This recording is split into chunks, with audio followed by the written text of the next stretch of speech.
negara kemudian yang akan membeli tanah itu ya untuk kepentingan sekolah asrama negeri.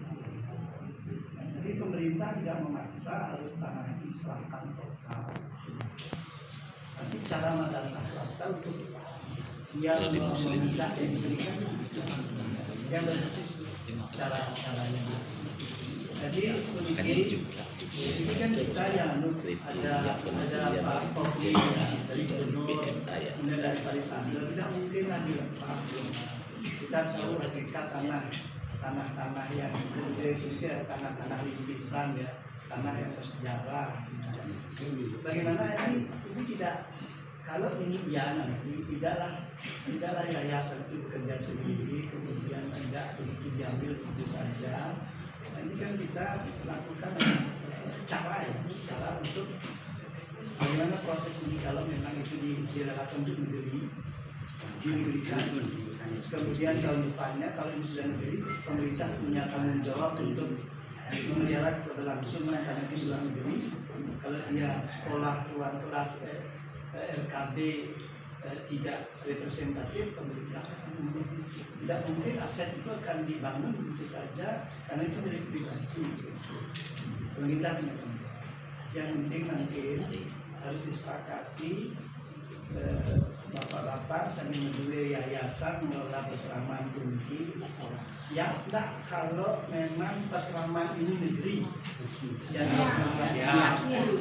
itu dulu sepakati ya. Kemudian guru-guru tidak mungkin serta-merta bapak dan ibu, guru-guru itu akan diganti. Pemerintah tentu yang tahu kan kita Pak, ada kasih yang tahu bagaimana sulitnya untuk mengangkat guru negeri, ya kan? Tapi kalau guru yang diperbantukan tentu tidak akan banyak, masih sangat menakutkan.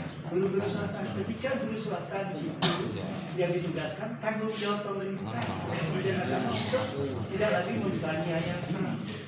Jadi guru itu dipekerjakan, kemudian honor karena dia punya bos ya, itu berhak mengelola bos, mendidik kemudian hari dan channel bos inilah guru dibayar. Saya yakin gurunya tidak memberi. Yakin keberlangsungan hidup guru-guru ini sejahteranya kan lebih terjaga dibanding yang masih swasta gitu. Terkait dengan guru itu dia ya. Di madrasah pun sama tidak begitu negeri tak hilang ada gurunya. Kita kan wajib memelihara, tidak mungkin disakiti dia dan dicabut kehidupan dia begitu. Barangkali itu kemudian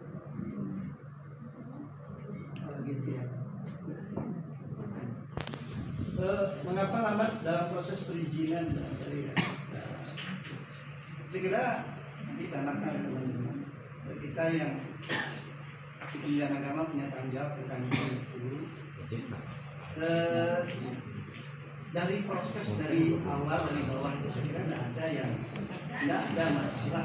Saya kira kasih kita di kabupaten kota sangat sigap mereka dalam seluruh biasanya proses disipitasi ini menunggu kesiapan dan sebagainya.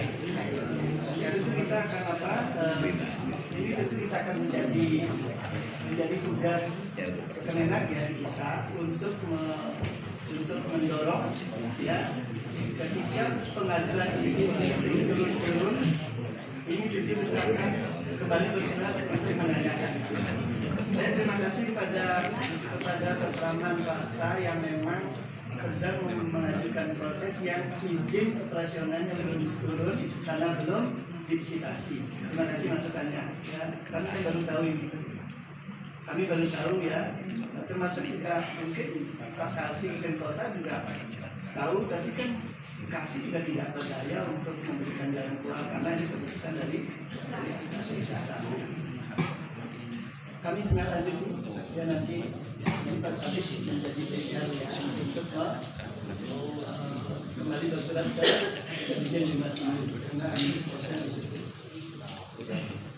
Kalau negeri dan swasta jelas apa Apa sih beda negeri dan swasta jelas. Perbedaannya kalau dalam negeri tanggung jawab pemerintah. Infrastruktur, anggaran SDM adalah tanggung jawab pemerintah. Yang saya kira keuntungannya jauh lebih banyak. Yang penting Bapak dan Ibu komitmen untuk pasraman ini negeri. Kemanfaatannya bagi Madiun tentu sangat banyak Bapak dan Ibu. Anggaran akan masuk ke Madiun untuk kesejahteraan Hindu. Guru-guru yang di ini perguruan tinggi kita Pak, kan tidak berakar dan tidak bercabang. Inputnya masih sulit, outputnya tidak tertampung, tidak punya penampungan yang jelas. Tapi kalau memang pasraman negeri, sekolah perguruan tinggi keagamaan kita, inputnya dari sana, keluarannya juga dimanfaatkan oleh pasraman. Jadi saya kira untuk melaksanakan namanya secara ilmiah ya, masuk ke dalam pengeluaran ini, ya input atau ini akan ketemu. Jadi itu yang saya sampaikan. Terima kasih.